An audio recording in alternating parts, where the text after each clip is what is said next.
thing is, it didn't actually record then. I pressed the wrong button. Okay. 3, 2.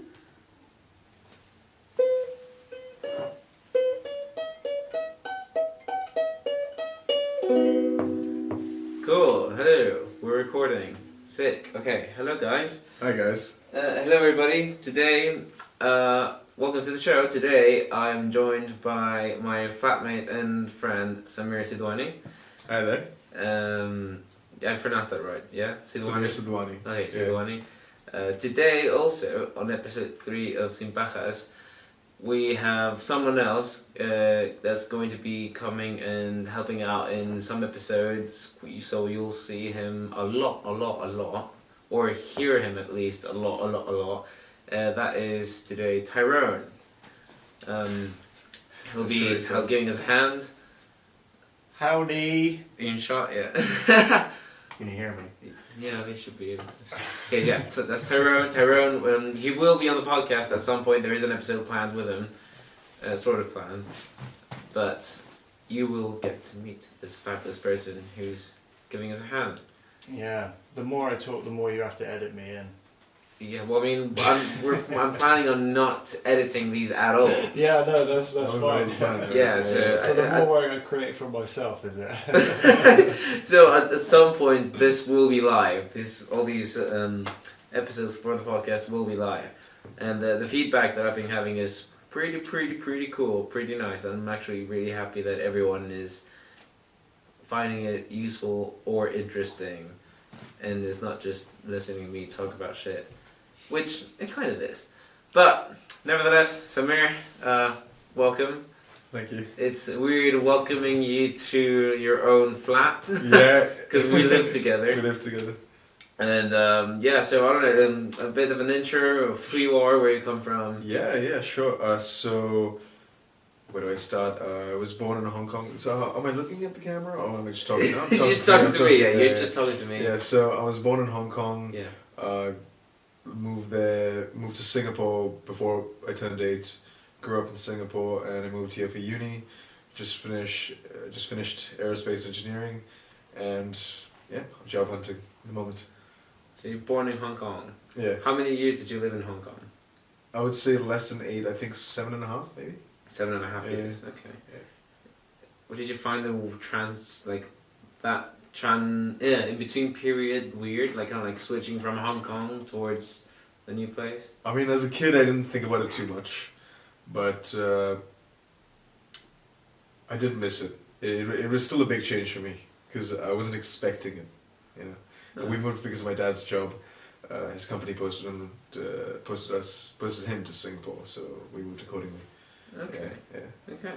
Yeah. So Samir and I met in first year, and we were neighbors / members of the same university accommodation hall. Yeah.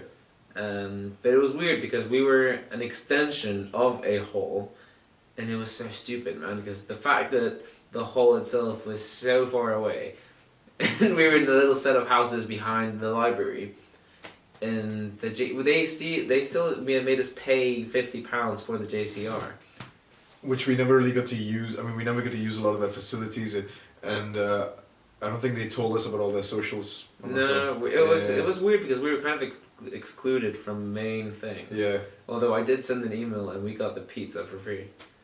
We did? Yeah, from the Red Pizza Company. Oh, right. So that was weird. It was very weird to have us kind of isolated. I don't think they planned that really well. They didn't, no. But the only good thing, one good thing about halls was the convenience. It was so close to uni. Oh, where we were? Yeah, where we were. Yeah, we were literally, 1 minute away from the library? I mean, we're literally on campus, so I could go to my lectures in 4 minutes, 3 or 4 minutes, yeah. So that was really convenient. So, yeah, let's talk a bit about first year, second year, just living in that set of houses. So, or maybe actually no, the whole experience of international students coming to live in the UK. Yeah. Because we're both kind of international students. Yeah. And well, the first thing is how much it is all a rush I think, in the first year. Like, there's a lot of things happening within someone's head. The stress of living, the accommodation, where to go shopping, just the worry of family members back home, their homesickness, and plus all the other pressures we might have because of random pressures we have. So how did you find that first year? Because I know, so we've had our talks. And so I do know that we both were kind of like struggling and stuff. But what do you think about the topic itself of having to, just as a human, like as a person, having to leave your home, going into this whole new environment and challenge? I wasn't too as overwhelmed as I thought I would be. It's because I had to do military service in Singapore, and that gave me some experience in being away from home. A lot of experience, I would say.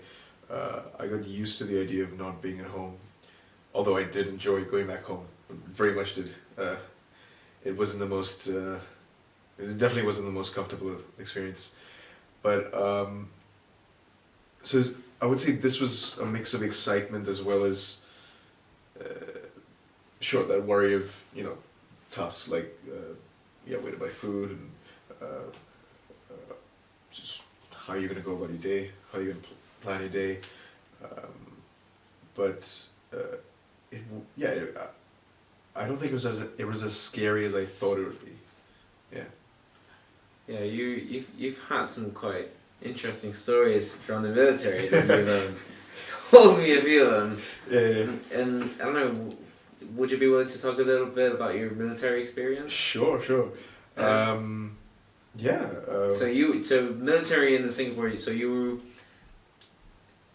it conscription? It's not conscription. I don't know the definition of conscription. I just want to be sure. It's basically compulsory military service. Compulsory military service. So I don't know if that's conscription. Is that, what does conscription mean?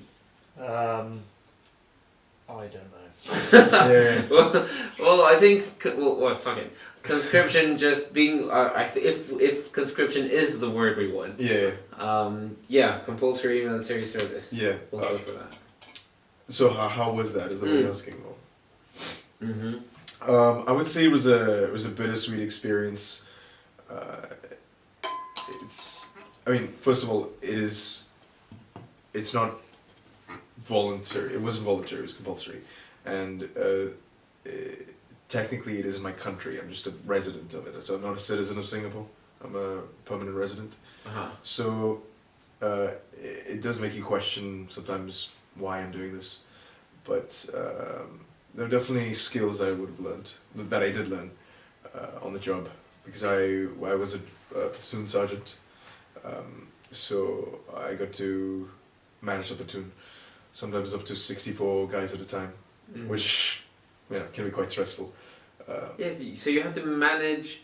Oh, and I don't know if you'd be willing to also tell the story about how you got to be platoon sergeant. Sure. And then how the story of also how you got to get to be, was it the weapons? The weapons specialist. Weapons specialist. Yeah. So you got that responsibility of being the weapons specialist for your platoon. For the company. For the whole company. So that was 4 platoons of the company.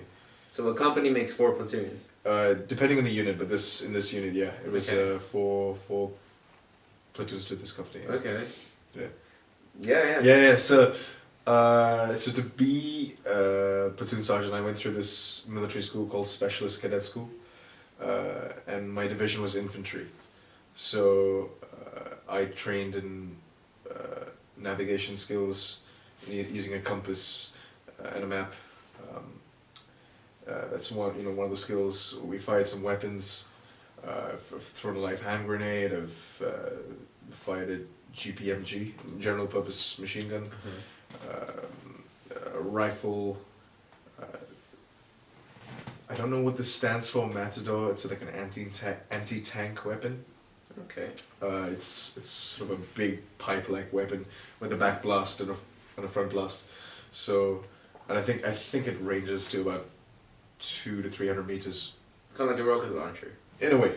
Okay. I don't know the detail. I don't remember the details of it. Yeah, that's But quite it cool. was it was interesting. It was something new to me. Yeah. Uh, How old were you when you did service? so I started. What was it? 2014 May. So I would have been 18. 18. Yeah. Do you have to be 18 years old to do service in Singapore? You don't have to be 18. I think it's after you finish your education. Well, your Right. pre-tertiary education. So yeah. So how was the challenge of having to lead? What, 64 people? 64 people. 64, yeah. So you have to lead 64 cadets. Recruits, which is easier than cadets. Okay. Yeah. So I think the nature of dealing with recruits is easier than cadets because. What's the difference between a recruit and a cadet? So a recruit is someone who's fresh coming into the military. So he or she is literally coming from a civilian and undergoing basic training first before Boot he or she camp. becomes boot camp essentially. Yeah. Boot camp. So it's easier in that sense because they're less likely to question the system. Okay. You do get people who question the system, which isn't allowed. So what do you mean by system? Just the rules that are set up. People who try and defy the rules. Within the military? Within the military, so, there could be rebellious trainees. I've never experienced anything brutal myself, but I've heard stories of trainees who's punching the superiors. What? Yeah. So Yeah. that is, it's not tolerated, and it's because they're bringing their own issues and they're not dealing with it in the right way. Yeah. Right. Yeah. So it's. That's insane. It is. Yeah. Yeah, it's hard to imagine. Oh, that's crazy. Did you ever have to deal with anything like that within your own platoon? I did. And how do you prepare yourself for that? Like, I think it's also. It's could be a cultural thing where no one there's especially rebellious. It could be a cultural reason. It could be just the general nature of people there. What's rebellious in Singapore may be a different sort of approach or of different nature than in a different country because it is a very sheltered country. So there's one saying that you always repeat to me that they say in the Singapore Army, which is what the rules. Oh, so you can do something and not get caught. Yeah. As long as you don't get caught. And talk a bit about your experience in the night's training when you had to sleep in a foxhole with your weapon aimed. Yeah. Yeah.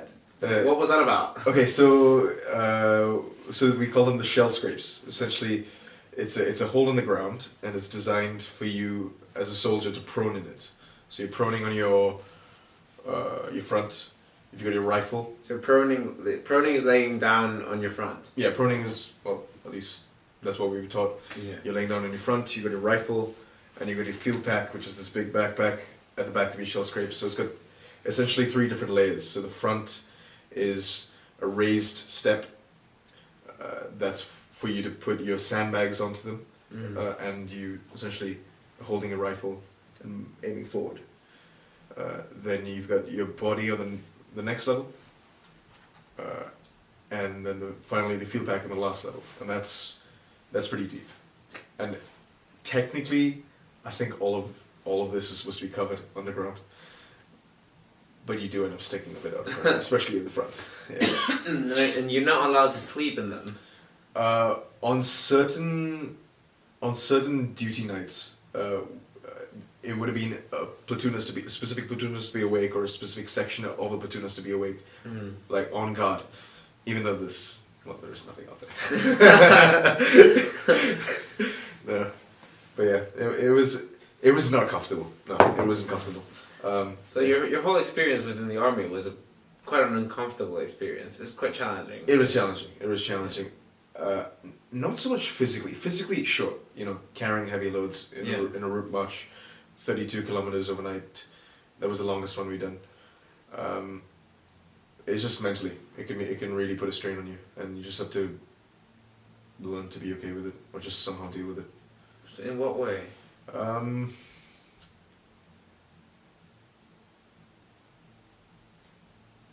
I think you're just consistently out of your comfort zone, and there's no space. There's no space to crawl back to a comfort zone, because if you're on duty, you're on duty.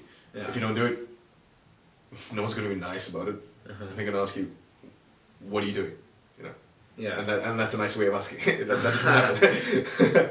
So It's kind of like that constant pressure of doing challenging things and not having that nice resting period between. Not much of a resting period. Well, there were resting periods. But it's just the idea that any point you can just be called up for weekend duty, which I've done, because I've made some mistakes. I'm not perfect. I made some mistakes on my duty, especially with some paperwork. So I've had to stay on the weekends just to. I've lost weekends. It's kind of like detention. It is detention. It's punishment. It literally is punishment. But that's just how it works. Mm-hmm. Yeah. So it's a very, I would say, unforgiving environment in that sense. I think systems and like environments that like work in, instead of punishing mistakes, instead of kind of like telling people off for not doing things, I think systems that are actually kind of like, what's the word for it? Rewarding? No. Rewarding? Yeah, that's possible. That they encourage good behavior and they actually reward good behavior. Yeah. Instead of criticizing bad behavior and just all the time punishing. Mm. I think those type of systems work. That apply to either military or business or school. Especially school might be the most obvious. I would agree, because if it feels like it's oppressing people aren't going to be happy. People won't want to be there. No. So. Yeah. And so we've talked in the past about how you had to be on call for New Year's one year. I've done New Year's duty. Yeah. I've done Christmas duty. I think that was in the same year. So it was Christmas. I had some time off, and then New Year's again. And that's you just looking like having, what is it, taking watch or having watch on the base camp. So yeah, it's a duty called Company Orderly Sergeant. Uh-huh. It's just someone to essentially man the company when no one's around. So I was the only one present in the company. Everyone was off on leave, and then it's lonely. I'm in my office, which is nice because I have a PlayStation. I had a PlayStation in my office. Yeah. I was playing COD, and if you ask me how good I am, I'm not good. But it kept me entertained. I had some movies. I don't remember which ones I watched. Occasionally, the duty officer comes in to do some administrative work. I would bump into some warrant officer I knew. Okay. But It's not the most fun. no, it's not. Oh, Yeah. alright. Yeah. Another question maybe. So you're super keen in acting, and you've had quite a history with acting. Yeah. For anyone that doesn't know, Samir is a fantastic actor, Thank you. and a lot of people have had really, really good feedback about your monologue. Thank you. And this monologue we did. So, maybe like a few months ago, was it? It was probably about 2 months ago. Or about 2 Yeah. months ago. Well, Samir and I, first of all, we've been planning on doing some sort of website or an art project, and ever since we met, we've kind of like grown to know each other a bit more, have really personal conversations, and during kind of building this trust, we kind of decided, wouldn't it be sick if we launched some sort of art project or acting thing? And Samir and I kept like encouraging each other to really, really get out of our comfort zone and write stuff down and just try to explore the unexplored within ourselves, if that's a hippie way of putting it.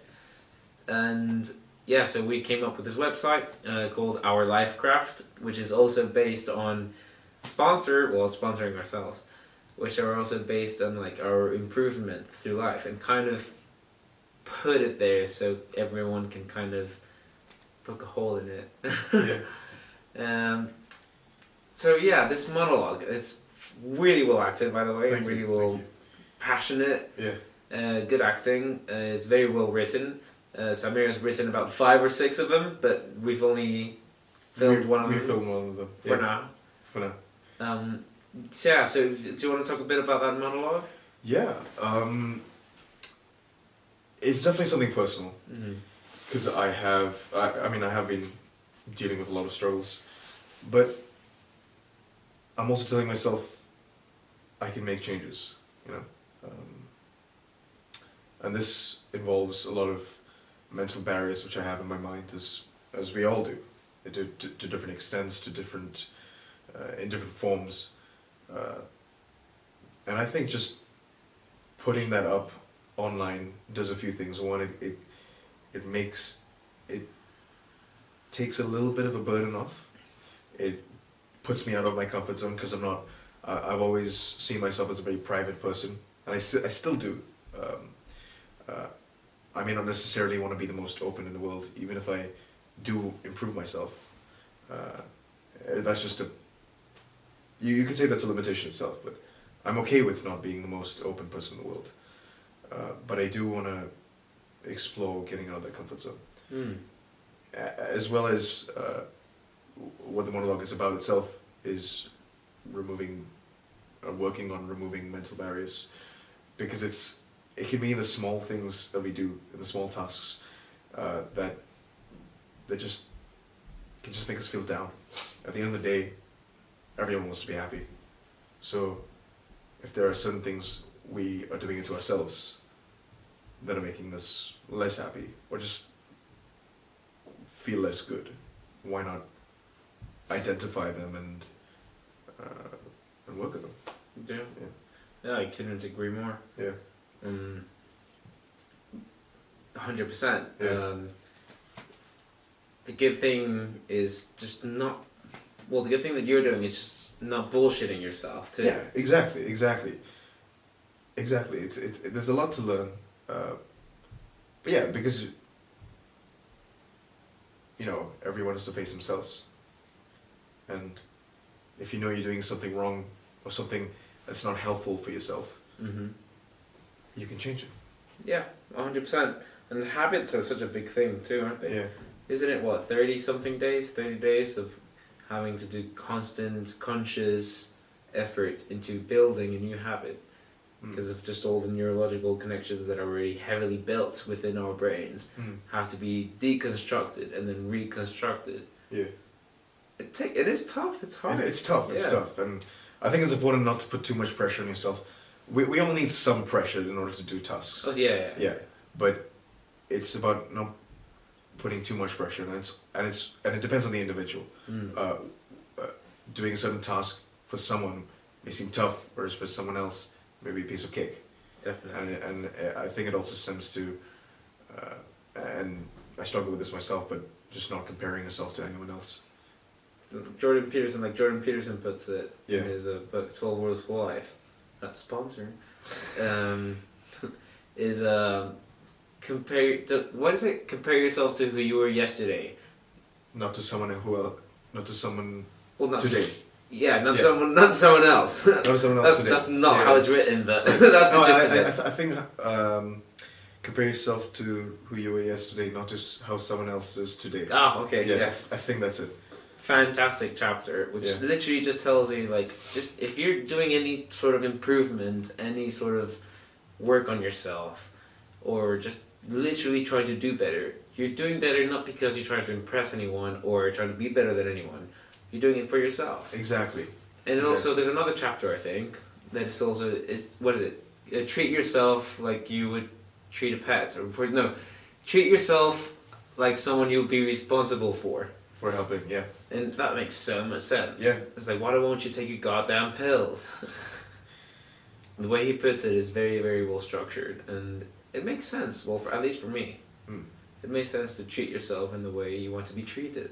Yeah, because I read this quote somewhere. The relationship you have with yourself sets the foundation for the relationships you have with other people. So 100%. yeah. Yeah. Yeah. Yes. Yeah. So Samir and I were like discussing before the episode. Oh, so what do you want to talk about? I don't know. What do you want to talk about? I don't know. Just we'll come up with something. And Samir is super keen in talking about big cats. Big cats, yeah. Now, honestly, I don't know a lot about big cats. No, but what No. what is it about big cats that attract you in the first place? I just see them as very magnificent creatures.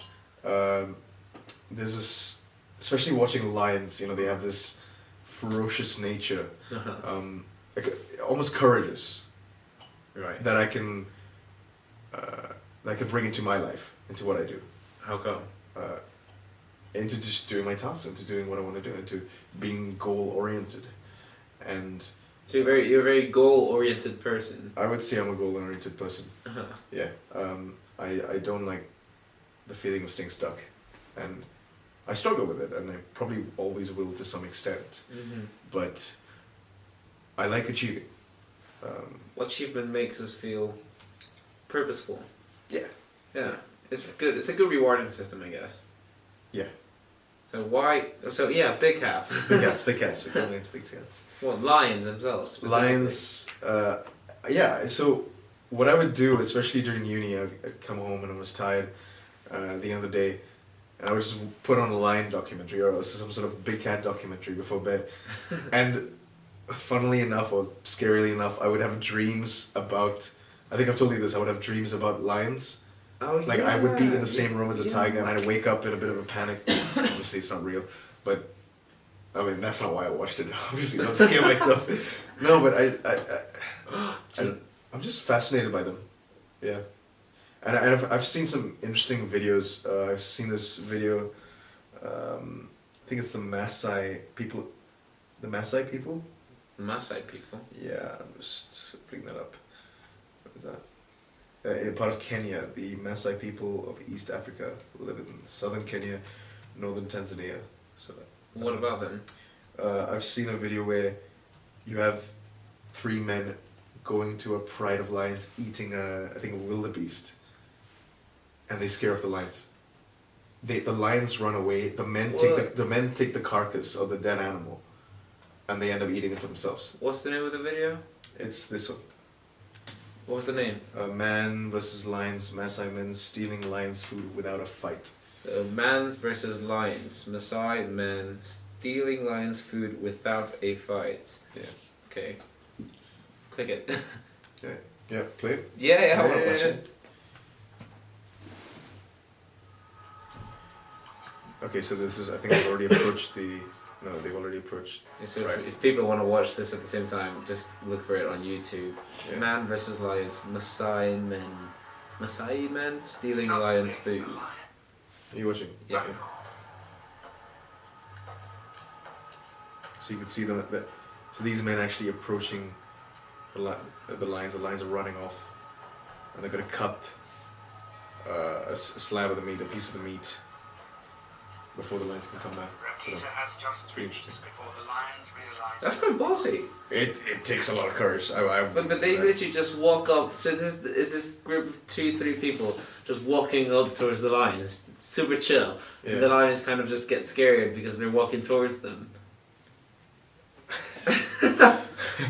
Okay. Which Maasai people? Maasai Okay. people. So, huh. Huh.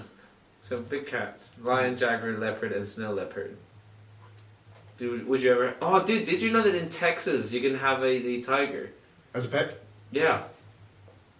Well, I think Mike Tyson had one, and this also there was this story about these group of like teenagers who were like trying to get stoned, and they were like they snuck into one of these mansions and they found a tiger in a cage. At least it was in a cage. No, actually, no, that's not a good thing. I shouldn't say that. I shouldn't say that. No. Well, maybe at least good for them. Good for them, but not good for the tiger. Yeah. Yeah. Oh, there's this Instagram account I follow it. I think it's called Walrus Whisperer, and it's this guy in his own campaign and fight Yeah. against Marineland, Do you know about Marineland? It's like one of those aquatic parks. Right. And they have like dolphin shows and orca shows and stuff. But there's still this big campaign against having wild animals, at least wild sea life animals. Yeah. Especially the really smart, intelligent ones like orcas and dolphins. Yeah. They're super intelligent. Yeah. And fascinating creatures. So it's this Instagram account just campaigning all the time against marine life and wanting marine life to be shut down. As in the capturing marine life, the act of capturing marine life. Well, it's just it's like a zoo, what's the word for aquatic zoo? It's an aquatic zoo. Aquarium. Aquarium. Yeah. Aquarium, yeah. Yeah. It's an aquarium. Yeah. And did you ever watch? There's this documentary. I think it's on Netflix. Blackfish. What's that about? It's a documentary based on SeaWorld, I think, and how badly treated, or at least how it was affecting the animals in this aquarium or SeaWorld theme park, and how depressed they were, or how like low life conditions they had compared to all the sea life that was living in the wild. Because an example I can give for that documentary was how the top fin of the orcas within SeaWorld were kind of bent and just kind of like low down and lacking in energy compared to actual wild orcas when they have like that top fin. It's not a fin, I don't know if it's a fin. That triangle thing. Super stiff and like very happy, and the different dynamic, the different way they behave completely to an freedom deprived animal, and the fact that they're so smart and they try to communicate with them, and they actually actively do communicate within themselves in like different patterns, clicking patterns is insane. Yeah. It's like another language. It is. Yeah. Do you know? Are you aware of the experiment that they did in the 19-something? They gave acid to some dolphins. It was this American scientist. Have you heard about that case? No. And when they actively gave dolphins acid in order to try to get them to practice their speech patterns or like just their vocabulary. Right. It was this American scientist. Wait, we can check it out. Dolphins acid experiment. Are you aware of that? Never heard of it. Have you heard any wild, crazy animal stories? Other than animal fights? Animal fights? You've heard animal fight stories? Not a story. I would have seen it in a documentary. Oh. Yeah. So scientists once gave dolphins LSD in an attempt to communicate with them. In the 1960s, a NASA-funded research unit investigated methods of talking to the sea creatures. Yeah, scientists once gave dolphins the hallucinogenic drug LSD in an attempt to communicate with them. Yeah. Funded by NASA. Yeah, funded by NASA. Of all organizations, I'm surprised. Well, they've used dolphins as like spy agents in the past too, and they recently just, I think it was a beluga that went up to a ship, to a like a cargo ship, I think it was. There's a video of it, and the beluga had a GoPro strapped to it. It might have been a beluga or a dolphin, but it had a strap on it, and it said made in China or made in Russia. Oh no, made in St. Petersburg. Right. And that was like a month ago. I'll show you that video. And just because animals have been used in the past a lot for like army and war purposes. Yeah. And dolphins were actually an active CIA program to train dolphins how to use them for like spying and stuff. Really? I'm not sure if they actually at one point. This might all be bullshit or not. No, I think it's not. It sounds plausible, to be fair. Huh? They're considered the most intelligent sort of animal. The CIA definitely does things like that. Yes, yeah, and Supposedly. So if I can find the video of the dolphin found with a strap around it. Mm-hmm. I'll show you that. But pigeons used to be used to like communicate messages in World War One. Sending mail as well. Yeah, look, it's a beluga whale. Oh no, fuck off. These fucking ad words.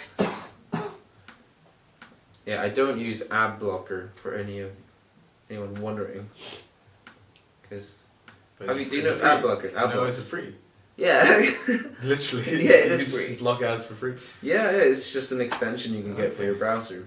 I used to use it at one point though, but I decided not to just because. Actually, you can just skip the ad, and also the ad themselves kind of is the reason why people still keep making videos and stuff. Is because they get paid ad revenue. That's another incentive why people make videos. Yeah. I know. I just felt it's kind of like stealing to the creators, who are putting out loads of work or art for free for us. Mm-hmm.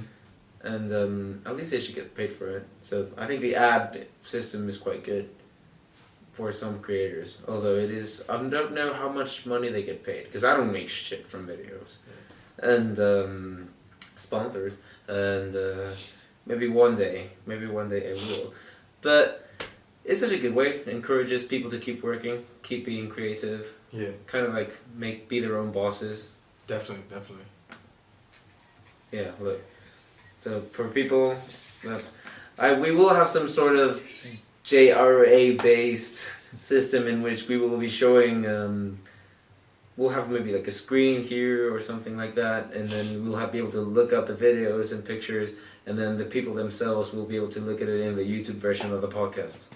Yeah, it'll make sense. So it'll be all happening at the same time. Yeah, but like if you look, it's beluga whale filmed harassing Norwegian boats. Could be Russian weapon.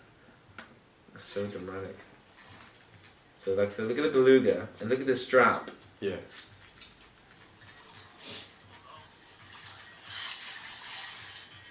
It doesn't look that vicious though. Look at its teeth, and it's not that sharp. Oh no, not the cute little beluga. I'm talking about like the strap itself. Like it's got like a harness, and that apparently had like a GoPro, or it was supposed to fit in a GoPro. So is the animal just meant to move around and record stuff? I reckon that might have been the purpose for it. Right. No, but animals. Oh yeah, they're 70%. Oh, dude! And in the dolphin experiment, after they actually gave LSD to the dolphin, it was researchers found that they were 70% more vocal after they were administered with LSD. And it was this scientist called Dr. Lilly. They wrote that the important thing for us with the LSD is in the dolphin is that we see he has no meaning in the verbal sphere. It was a very controversial experiment too, because the reason why I think she administered, if I can remember this correctly, the reason why she administered the dolphin with LSD was because the dolphin wasn't being too motivated to keep learning, like its vocabulary lessons. Right. So the dolphin started doing started being sexually interested in the doctor itself. What? So it was like a distraction from it's fucked up. It was a distraction from its lessons. Right. It's crazy. It's a whole crazy thing. Like look it up if you're interested in it. Yeah. And it was very, very controversial, which, I can understand why. That was a complete derail of the big cats thing we were talking about. Oh, I forgot where we were on that.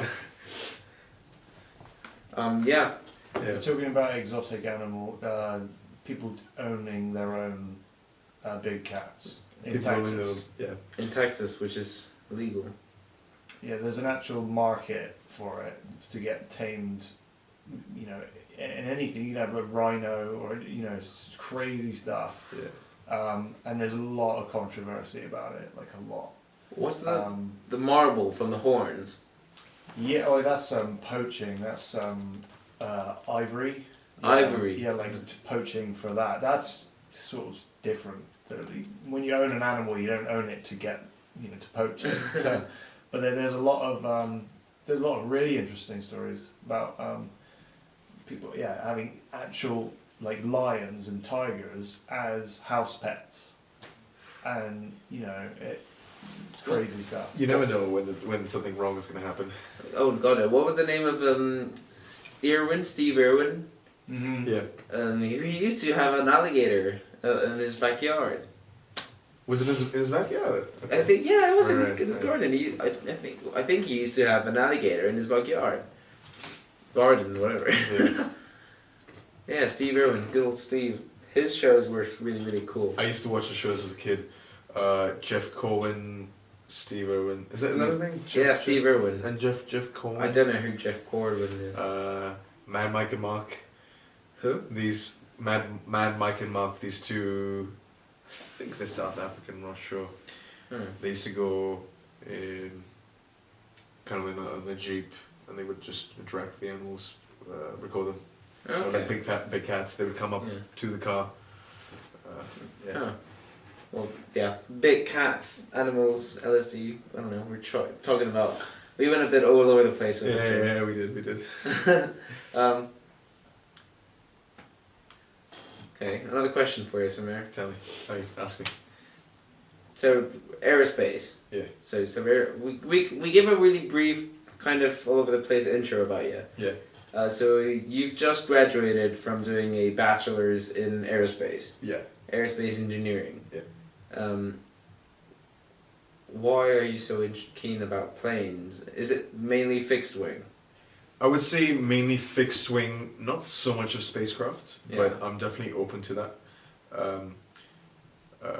What really interests me, I would say a few disciplines, especially aeroelasticity, which is sort of a combination between aerodynamics and structures. And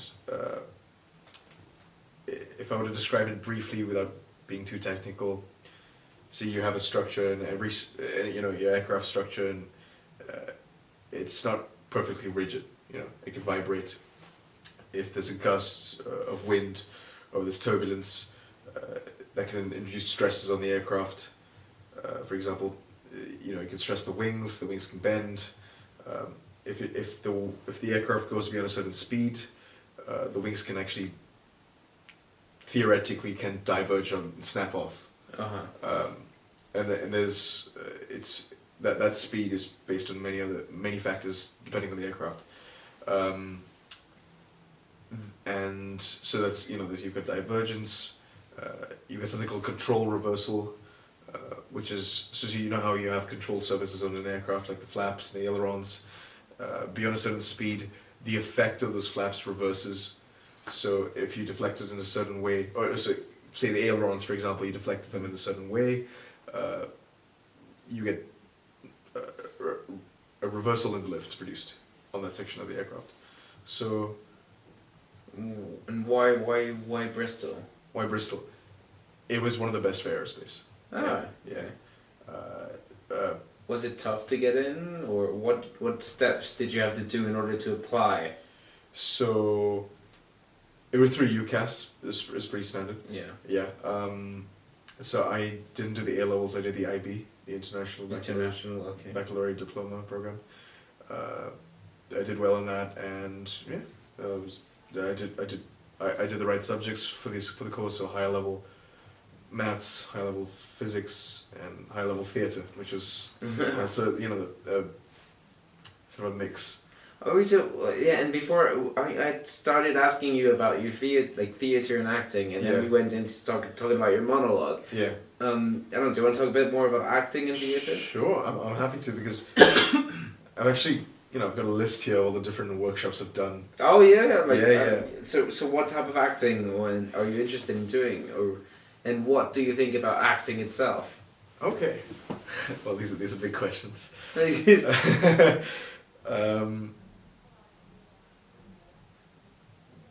So which question are we looking at first? So what? Acting itself. Why? Acting itself. Why acting? Okay. Couple of reasons. One, I think, and I'm not showing off, but I do think I have talent, and I would like to explore that. You definitely have talent. Thank you. That was a very, very good monologue, and you've been on a few plays in Singapore, but also you've been already hired here in the UK to be in a few films. Yeah. So, I was thinking where to start off from. I can start off what I've done, some of the things I've done in school. I've recorded this down. I've done things from, you know, a storytelling workshop. I've done mime. So that involves, you know, these movements. Mime. Yeah. And you're not speaking at all. Which type of acting do you prefer the most? Do I prefer the most? I would say... Character acting? Yes. Character acting, something more serious. Not... I actually don't prefer comedy, even though I thought I do enjoy it. But I do prefer a serious role because I can actually look at the backstory of the character. I can go into detail of the character. We also practice something called hot seating. So you're in the class and you are in character mode, and you have your classmates asking you questions, but not you, the character essentially. So you're essentially exploring that character as you being asked spontaneous questions. So that's something I enjoyed, and it's something I did recently as well. Like you mentioned, I did a film a few months ago. It was a student-made production about someone with a personality disorder. Mm-hmm. Was it a personality disorder? I can't quite remember. I do struggle with memory. Why is that? I'm not sure actually. Yeah. I do too. Yeah. Memory itself is a funny one, because I don't think anyone, or at least most people, can't have like the confidence in saying, "Oh, I have a fantastic memory. I memorize everything all the time." Yeah, because I don't. No, neither do I. And yeah, memory is a tricky one when you like really need to memorize something. You've actually got to get out of your way and consciously say like or repeat it, or really get out of your way to make an effort to actually memorize something. Yeah. But some people are better at it than other people. Yeah. It's crazy the people who have like photographic memory. Yeah, photographic That memory. must be so convenient. So useful. Yeah. You just remember so many moments of your life. Yeah, memory's a tricky one. I remember watching some podcasts on it, and I don't know much about the topic itself, to be honest, and it would be interesting to do more research in it to actually understand what memory is and how memory retention works. Mm. I don't know, any experts outside who are watching this, give me a shout. Yeah, to be honest, I'm not really sure on the topic. So you Can't really see- add much to that. So when I was in remission, after my like very very big bad depressive phase, and I was doing electromagnetic therapy, which consists of putting 2 electrodes on both of your temples, so then the frontal lobe of your brain is getting stimulated after a very big depressive episode, and what was happening in my head was with memory retention also was the lack of work, not work, the lack of kind of like exercise for the frontal lobe of my brain. Right. Hence it affected a lot of memory retention. So I remember coming out of that whole phase, it was very tough to just pay attention to things and struggle a lot with memorizing what I had done a week before. But do you find a difference now? Oh, definitely. Well, Definitely. now it's easier to pay attention to things. Yeah. And now it's easier to kind of try to remember what happened in the past, or if I'm trying to remember where I left something, is like I can trace my steps back, like properly sit down and be like, okay, I went to this place, then to this place, and then I left this probably in that drawer. And I go check and like, oh, sick, right, it's here. Yeah. But it didn't used to be that way back then, and I used to self-criticize myself a lot Yeah. for not being able to find something or for forgetting something. Instead of just being like, nah, it's fine, okay, I probably forgot it, I'm an idiot, it's okay. And then just looking for it and being like, it's fine, okay, found it. No need to panic, chin up, keep carrying on. Yeah, memory is a funny one. Yeah, I mean, I feel it's something you can just sort of exercise, especially during a degree. For example, when I was doing my degree, I'm amazed at some of the things that I learned. Like, I look back and I'm surprised how much I actually learned. And I think it's because I was in that constant process of going to the library, you know, reading, understanding, memorizing. And I've always told myself, I do struggle to memorize. And I look at some people doing, you know, biology degrees or, you know, say some life science degrees, which involve a lot more memory work than an aerospace degree. I think an aerospace degree is more concept based. Yeah, it just gives me a perspective on how much people are actually capable of memorizing. Did you have some sort of like memorizing system or revision system that you used to practice? So in my case, I would go through a lecture a number of times. You know, it wouldn't just be once and I would have just got it. No, I did have that. It would take me a good few times, depending on the lecture, depending on how complex it was, depending on how long it was. It could have been 4, 5 times. So yeah, I think it was just time and just Time practice. Yeah, memory. Oh, just the fact that people here in the UK call it not studying, it's revision. That's such a weird thing. Like, is it a UK thing? It's definitely a UK thing. Like, really? when I came, and I was like, oh yeah, I need to go study, or I need to go study, or I need to do some studying. Yeah. And then I heard people saying like, oh, revision, I have to go revise. And I'm like, revise? What revise? What's revise? Was that the first time you've heard the term? Yeah, when I came, yeah, right. first time I ever heard the word. Yeah. And in Spanish, so revise sounds like revisar in Spanish, and revisar in Spanish is to check. So checking.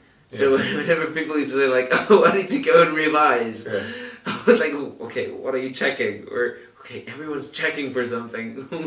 I didn't know what the fuck they were talking about. Yeah. And then eventually I catched on.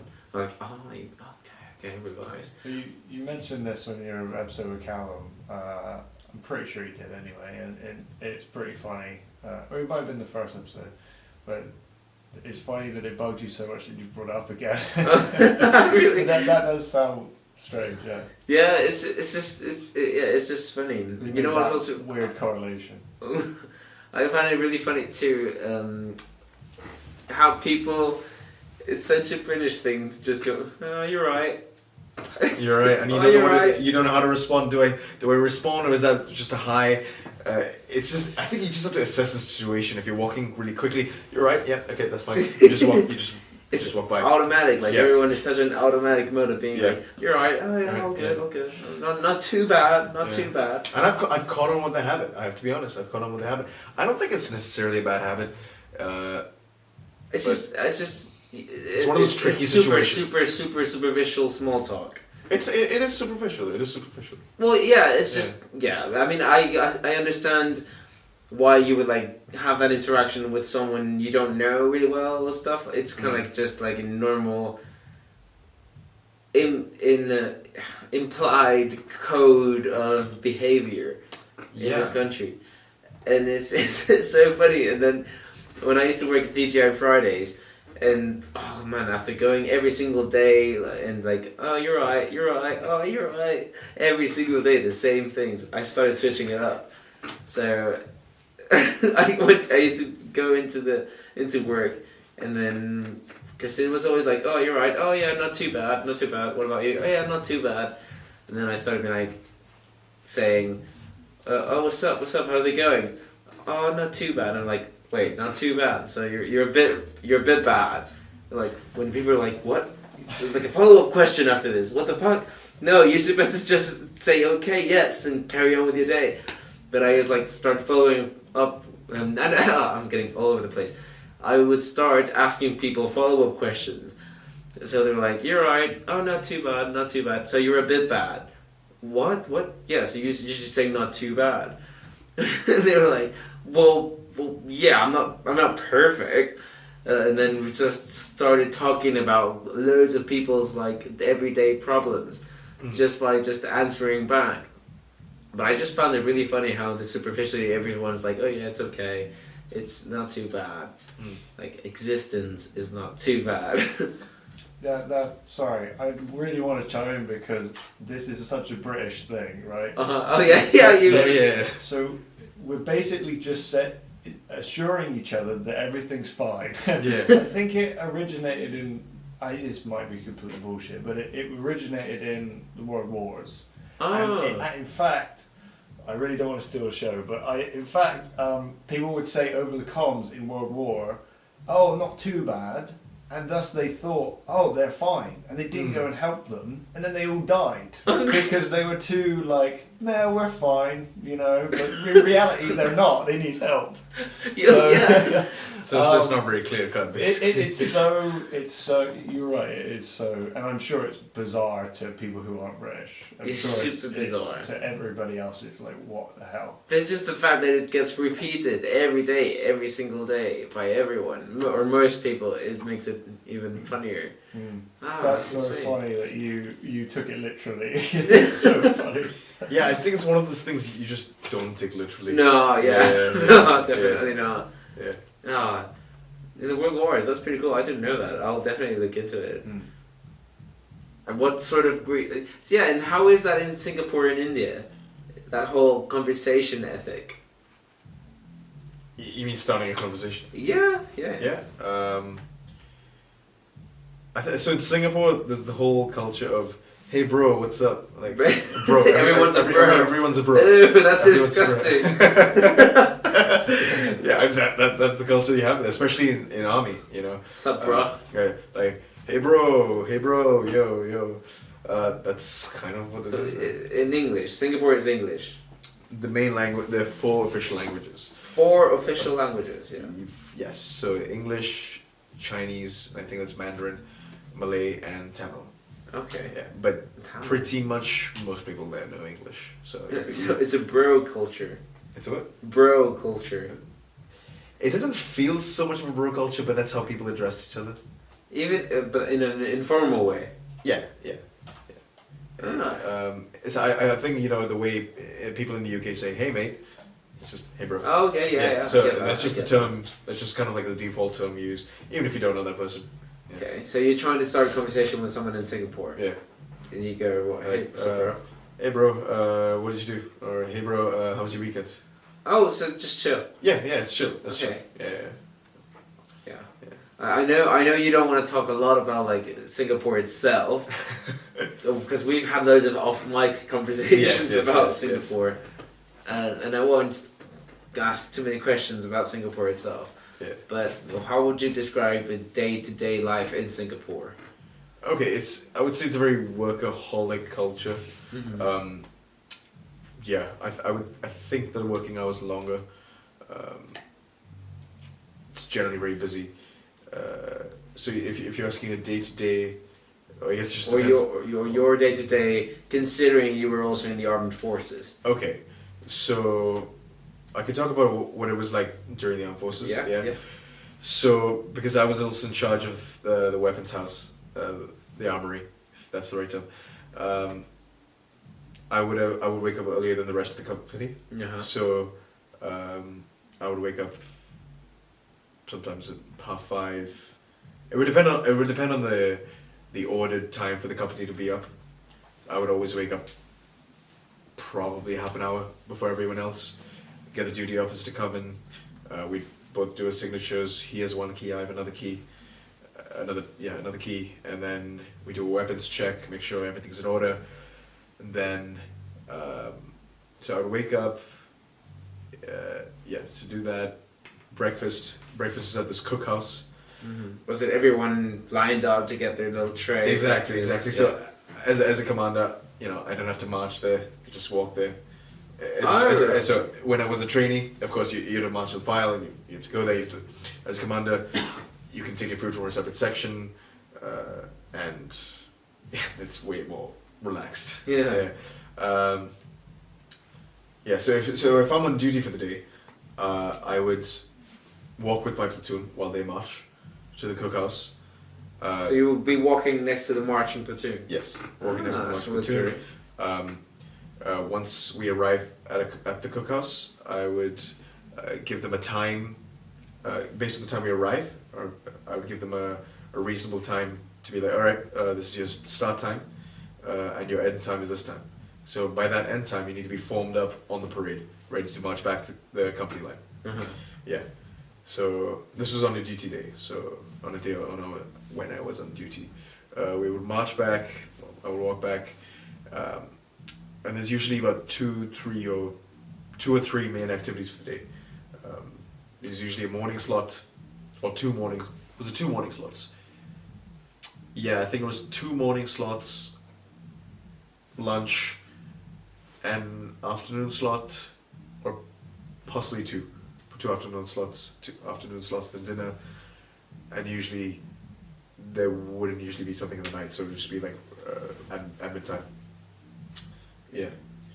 So, yeah, it was life as an instructor was definitely more relaxed than life as a trainee. Life as a trainee, I miss it though. I miss it. It's like I said, it's a bittersweet experience. Yeah. It's harsh. It's out of your comfort zone. You miss it? Weirdly. Yeah.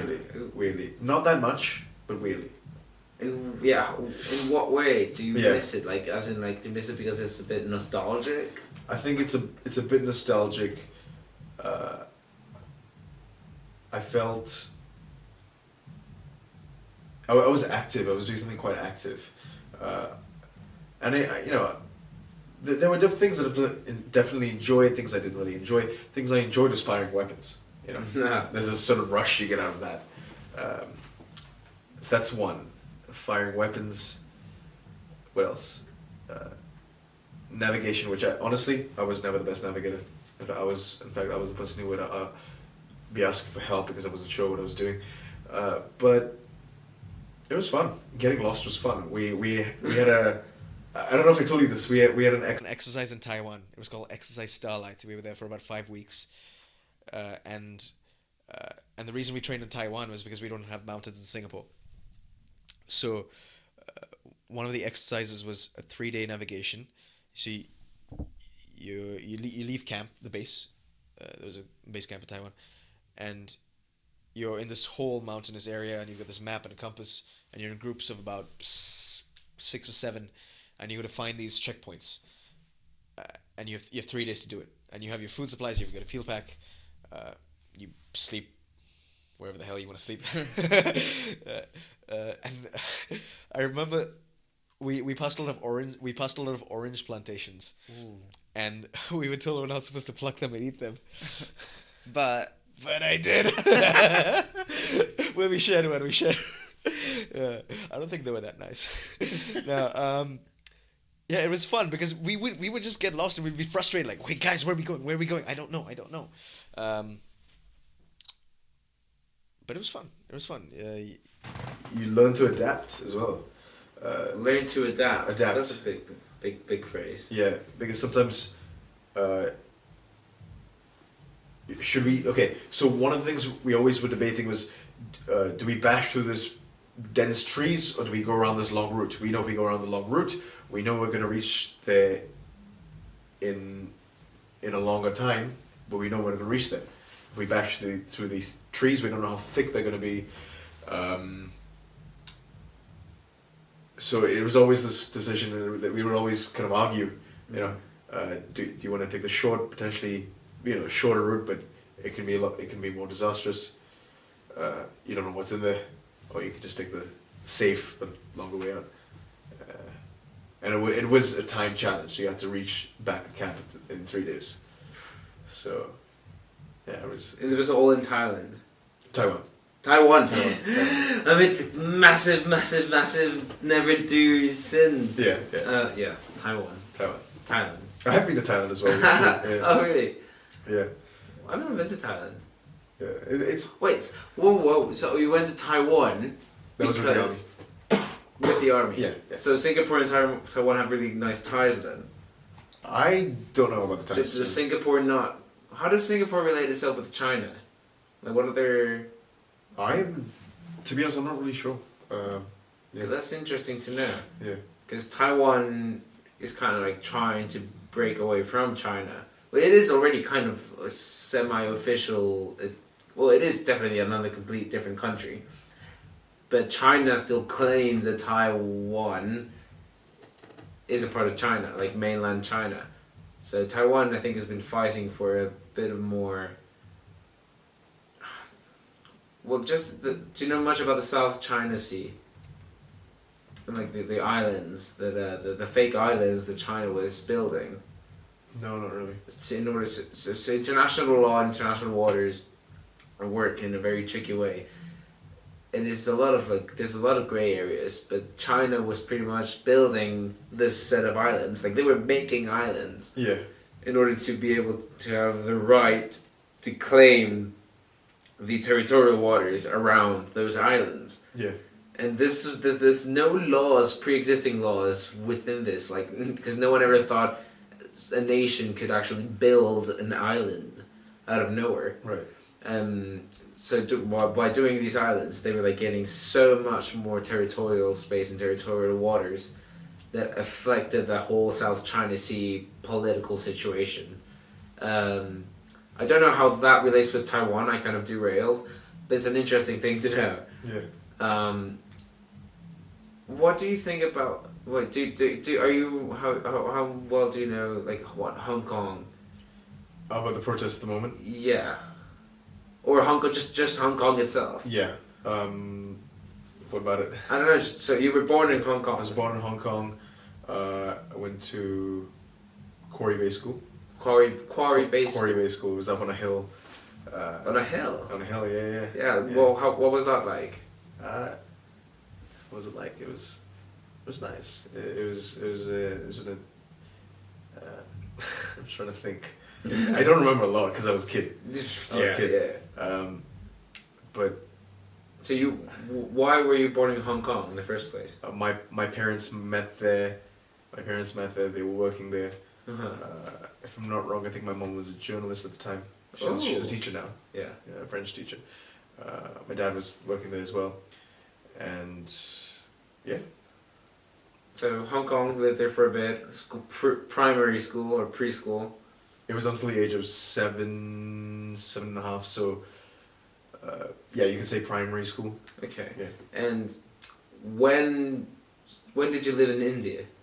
I've never lived in India. Oh, so you've been to India a few times. I've been to India, but I've never lived there. Yeah. Okay. And your mom lives in Pune. Pune, yes. Pune. Can you talk a bit about Pune? Yeah. Okay. So it's comparable to Mumbai. A lot of people are going to give me shit for this. Why? There's always this argument, which city is better than which, and but who cares? Wait, so you say Pune is better than Mumbai? I can't say it's better. It's just different. Okay. It's smaller. I would say it's smaller. It's a mix of chaotic. It's a mix of good food to bad food. Me getting food poisoning the last time I went. Yeah. So who took you to that restaurant? It was my decision. Oh. I picked the restaurant. I looked at the reviews. If I'm not wrong, I looked at the reviews and it looked good, and it looked like a posh looking restaurant, like a nice restaurant. Because I'm not gonna pick any restaurant in India. You're gonna be careful because there's a lot of places where they don't have the best hygiene standards. Mm. So. Yeah. More about Pune. So, a mix of chaos, from heavy traffic. I admit, I'm scared of crossing the roads in India. Oh, dude! I remember when we were first getting to know each other. Whenever we crossed the street. Yeah. Every single time. Yeah. you used to be, not anymore. Yeah. Not even close to it. Yeah. Super paranoid about crossing the street. Yeah. And like super fearful of every single car that used to come. Yeah. And you did not cross the street unless the green man was showing. Oh, now I don't care. There's no cause. Now somebody's like, get the fuck out of my way. Yeah. No, not to that level. Yeah. But it was so funny. Yeah. And I used to be like, Samir, it's cool, like just cross. There's nothing coming. Yeah. And you refuse to cross the street if there was not on a green light. I don't quite remember this, but sure. Yeah, but it was so funny. Yeah. But now you just don't give a shit. Yeah. Nah. What's the point? Well, at least you still watch me. Yeah, of course you gotta watch. Yeah. And no, sometimes drivers don't exactly follow the rules here. Oh no, that's true. You know, there's zebra crossings where they're meant to give the passengers, the pedestrian has the right of way. Yes. Sometimes they're just impatient. They just drive through. So you have to be watchful. Oh, dude, yeah, definitely. Yeah. Yeah, in Guatemala, maybe this is less now, but Yeah. people did not respect the crossroads, the zebra crossing Zebra that crossings, much. yeah. And now I say zebra instead of zebra too. What's the difference? So I think with an English accent, Yeah. zebra. Is it? Yeah, Okay. I think you say zebra. Zebra. Yeah, Tyrone is nodding approvingly. Right. And then in the American English, it's zebra. And also the way you say the letter Z or Z. Yes. I always get confused which one is which. Well, what? No, they're both the same one. I know, but like, which sound is American, which sound is English? Z is English and Z is American. I mean, Z is English. Yeah, I learned it as Z, so. Yeah, I learned it as Z. Okay, right. Yeah. One thing about accents that is also really, really, really, really funny is, so, what do you think about my accent? Americanish. Uh-huh. Yeah. Ish. The ish is very important. Yeah. So that ish has a little asterisk, and that the asterisk's definition is, man, that ish is so weird. So because when I go home, when I go to Guatemala or America, or when I used to go more often, people used to be like, "Oh my God, you got such a British accent!" Oh. British. Yeah, like super mega British. Right. And people outside of England or the UK absolutely love British accents. Yeah. Like it's such a high standard. Latin Americans, not high standard, but like, what's the word? Like maybe high expectations or just More like a high class accent. yeah, like a high class, like just Has an culture. air. Kind of this air, yeah. And this like so admirable from outside the UK. Yeah. And just the accent itself kind of like portrays the culture in such an elevated position. But then when I come to England, and it's so Americanized, like the way people listen to it. So the way I always describe my accent being is just kind of like, oh yeah, it's a mixture. Well, Callan calls me an ethnic cocktail, which is, that's quite alright. Maybe To me, you are. Yeah. kind of accurate. Maybe talk about a bit of your background. My background. Kind of like, so where your family is from, because you're also kind of an ethnic cocktail yourself. In a way, like I would say, just citizen of the world. Citizen of the world. Citizen of the world. International. Yeah. What? So where are your grandparents, parents? Okay, so I would say okay. So just getting the terms right. Ethnically, I'm Sindhi. And talk about the whole Sindhi and Tamil. Yeah. So Sindhis originate from what is present-day Pakistan. So when you say Sindhi, what does Sindhi itself refer to? It's a. Let me just make sure I'm getting this right. I think it's an ethnic subgroup, but let me just get this right. I mean, so in India itself, there's so many different ethnicities. Yeah, there are, and there's vastly different languages. Different languages, different cultures, different people have different features. You could just take a look at this. So Sindhis are an Indo-Aryan ethno-linguistic group who speak the Sindhi language. Aryan. Indo-Aryan, so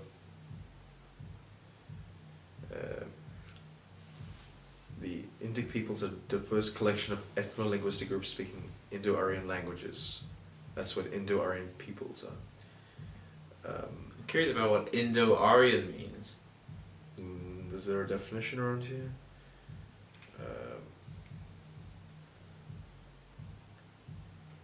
Well, it's Sindhi. So you have a Sindhi culture. Yeah. Coming from. Yeah. So I mean that's just one of the subgroups, for example. Uh-huh. So you got Tamils, you got Punjabis, you got Sindhis, people from Kerala. I don't know the term for that. What else? I mean, there's so many. Bengali. Bengali. Okay. That's in the east part of India. Uh-huh. Yeah. So I'm a bit embarrassed. I don't know my own language. I think I was just a stubborn kid. My dad would try and teach me my own language. He would encourage me to go for classes. He would teach me himself. He would attempt to. I would kind of run away. I think that's something I regret. Uh-huh. It's written in the Arabic script, which is, for me, it's quite hard. You can take a look at that. I can't read Arabic. Yeah. I struggle with English already. Yeah. So it's interesting because it's not actually Arabic. The language is in Arabic, but the script is in Arabic. That's weird. Yeah. But yeah, it's very interesting, and we could different. we could talk. I'm happy to talk about this. Yeah. I mean, if you have anything to say about it. Yeah. They should write the other way around. They write from right to left, right? Yeah. Yeah. But yeah, basically what I was saying is, Sindhis originate from what present-day Pakistan is. So it was one big country, and then after the separation, they essentially spread out from what the current place where Pakistan is to the rest of the world. So I think you find communities in where I mean Hong Kong, Singapore, Africa. Sindhi communities spread around the world, and it's I think it's interesting to just take note where in the world. So there we go. Regions with significant populations: so Pakistan, India, United Arab Emirates, Malaysia, the UK, Canada. Interesting, Indonesia, the US, Singapore, Hong Kong, and Oman. There's got to be some sort of Sindhi society here too. I think I did a search up for this. I think there's one in London. There's definitely one in Singapore. I used to go there. I think societies are such a weird thing. Why? As in, wait, like an ethnic society? Yeah, ethnic societies. Why is it weird? Like nationalistic societies, because I just think it's a bit odd. I mean, I'm not saying it's a bad thing. Yeah. I just think it's a bit odd to have so you're grouping people, or they're saying like, oh, we're a society, come join our society for this group of people that come from this ethnic background and have these ethnic characteristics. Yeah. It seems a bit, what's the word I'm looking for? Like, not luxurious, but like kind of like... Exclusive? Is that the word? Exclusive, which, I don't know, does that seem a bit racist? I don't think... Your intention is not to be racist. No. Yeah. Well, I doubt their intentions are to be racist. Yeah, no. Oh, as in, are you asking, is it racist if they have their own groups? Their own societies? Because nowadays you have loads of people who are against... Obviously, you should be against racism. Yeah. I'm not saying you get people who are against racism. Yeah. But you have people like shouting and then being so on top of the slightest hint of racism. Yeah. And so imagine if I came with the all-white society. That would not go through. That would not play really well with the SU. No. But if they're basing all the other societies on those same standards, right. Technically I should be free to come up with the all-white society. Technically, yes. Yeah. I mean, by that logic. By that, yeah, yes. sure. I just find it really funny. But Yeah. But I don't think it's racist. I think it's nice to get a sense of your own community. I think we've talked about this. Yes. Yeah. You started going to some To the Gurdwara. to Gurdwara. Yeah. Could you explain what a Gurdwara is? I don't think I'd give the best description, to be honest. It's fine. So Yeah. whatever. It's just over the top of your head description. So it's a place where I just want to be sure I'm right. Yeah. It's so the way I know it is the Yeah. temple is the temple in which the Sikhs The Sikhs. go to pray to. Yes. Okay. Yeah, it's a Gurdwara, it's a place of assembly and worship for Sikhs. People from all faiths and those who do not profess any faith are welcome in Sikh Gurdwaras, which is nice because they're not. They're welcoming, essentially. So you yourself, you started going to some Gurdwaras Yeah. this year, and the whole culture of it, you said it was really nice, really peaceful. And Yeah. the fact that you all sat down at the end of the service on the floor and shared a meal, Yeah. and how the whole theory behind it is about being like service to others. Yeah, I mean, the people there, I think the volunteers, and they go out of their way to make sure you're fed well, make sure you eat well, and everyone's well taken care of. So it's nice. It's nice because I think we live in a fairly individualistic society. So to be in a place where one that's gives me a sense of culture, of my own culture rather, and just being around people who are very selfless, it's very encouraging. That's also a thing with students who tend to live for a long period of time outside of their own kind of culture or home. Is sometimes we might find ourselves a bit of bouncing everywhere and not really knowing where we are located mentally too, because those really strong pillars in which our personalities and behaviors were built upon, they're either super far away or we're out of touch with them. Yeah. So I guess it's kind of tough for someone to rebuild those pillars, especially if no one has taught you how to build them in the first place. Yeah. I can relate to that. Very much relate to that. Because I don't think I've grown up very much in my own culture. So, well, in fact, not much. So, it's nice to reconnect in that sense. Mm-hmm. Yeah.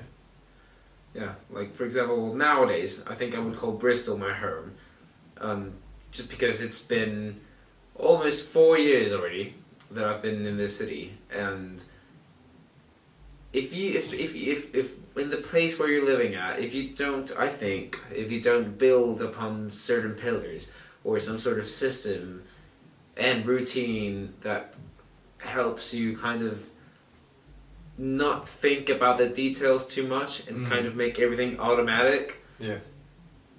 helps you just keep pushing forward and just keep going at it and kind of have it as some sort of base, some sort of HQ in which you can actually also take some rest days if you're one of those people who are trying to smash it the whole time and trying to be as efficient as possible. Yeah. I think those rest periods and having that structure can definitely help towards achieving any goal. Yeah. Yeah, especially in a new environment as a student too, like coming into a new thing, coming into new people, new schedule, new everything, like your whole life. Location too is changed in a couple of months. Yeah. And there's always that unpredictability of where you may be, say, after your degree. So nothing's sort of cast in stone. Mm-hmm. Yeah. Yeah, a lot of it is also being comfortable with not knowing. Yeah. Yeah. Like comfortable with that Yeah. insecurity about the future. Yeah. Because that's a big one. And that's a big one for a lot of people too. I would agree. Because I would say I'm at a stage where I'm not exactly sure what's going on. But just overthinking it doesn't help. Yeah, overthinking is a tricky one too. Yeah, I'd say nowadays a lot of students, a lot of young people suffer a lot from overthinking. And overthinking is just having this or an idea or a idea you heard from something else for something that's from someone else or from yourself, and you're just having it in a loop, and doubting about something, and then considering any other factors that affect that factor that you're thinking about, and you just get stuck in this very vicious cycle of overthinking and thinking about all the possibilities that might affect the single decision that you're thinking about. And it's most of the time it's not productive. It's most of the time. Most of the time, it can be productive if handled right, but sometimes it just spins out of control and it's not helpful. And a lot of it might come from conditioning too. Yeah. Because if you think about the amount of time we spend within the education system, like the way you were educated by either your teachers or your parents, or anything that shaped you as a child, and that happened for at least more than 10 years. Yeah.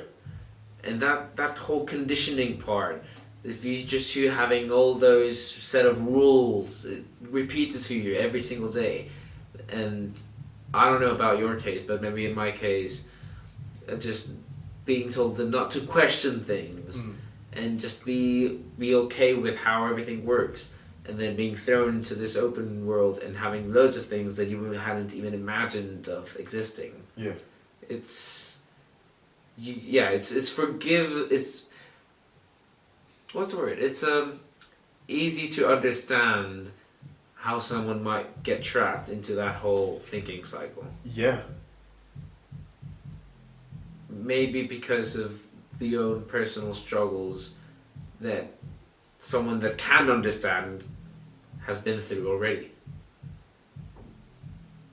I definitely agree. Is it? It's a lot of programming that happens to us. Programming. That's a very simplified version of all that. No, but that's what it is, and I think we've talked about it, that in different stages of our lives, you're just told to behave a certain way, told to think in a certain way, especially, without going into too much detail.